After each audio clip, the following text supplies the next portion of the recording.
আগামী 6 ডিসেম্বর রোজ শনিবার ফজর পর থেকে এশা পর্যন্ত আমাদের মাদ্রাসা বার্ষিক আজীবন ইসলামী মহাসম্মেলন। বলেন তো কয় তারিখ? আগামী 6 ডিসেম্বর দাগনভূঞা আশরাফুল উলুম ইসলামী মাদ্রাসা বার্ষিক ইসলামী মহাসম্মেলন। এখানে যাদেরকে দাওয়াত দিয়েছে নাম শুনলে হয় আপনারা আশ্চর্য হয়ে যাবেন। এদের মধ্যে একজনকে নিয়েও মানুষ বয়ান ওয়াজ মাহফিল সেরে ফেলে। যেমন ফজর পরে উদ্বোধন করবে আমাদের ফেনীর শীর্ষস্থানীয় যারা আমাদের আদিব সাহেব হুজুর, হোসাইনিয়া মাদ্রাসা আবুল কাসেম সাহেব, লালপুর মাদ্রাসা পীর মাওলানা কারি মোহাম্মদ কাসেম সাহেব, ওনারা ফজর পর করে। এরপর সকালবেলা বাংলাদেশের 6 জন গ্রেন মুফতি, জানেননি 6 জন গ্রেন মুফতি আছে, এর মধ্যে 2 জন বয়ান করবে।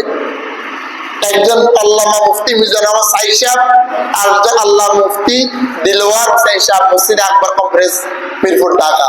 এই 2 জন ব্যক্তি। এরপরে তরুণ প্রজন্মের আইকন অনেকে দেখেন, মাওলানা আনিসুর রহমান আশরাফি, নাম শুনছেন নি?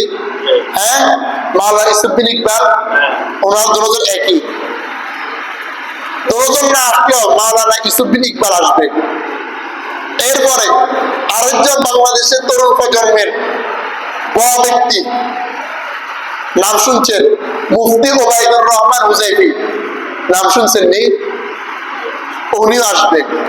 এরপরে বাংলাদেশের একজন বড় ইসলামী স্কলার শাইখুত তাফসীর আল্লামা খুরশিদ আলম কাসেমি, নাম শুনছেন নি?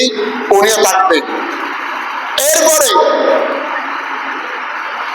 উম্মুল মাদারিস, বাংলাদেশের সর্ববৃহৎ কওমি মাদ্রাসা, এশিয়া মহাদেশের ভিতরে কেউ বলে দ্বিতীয় মাদ্রাসা, হাটহাজারী মাদ্রাসার প্রিন্সিপাল মাওলানা খলিল আহমদ কুরাইশি, উনি বয়ান করবেন।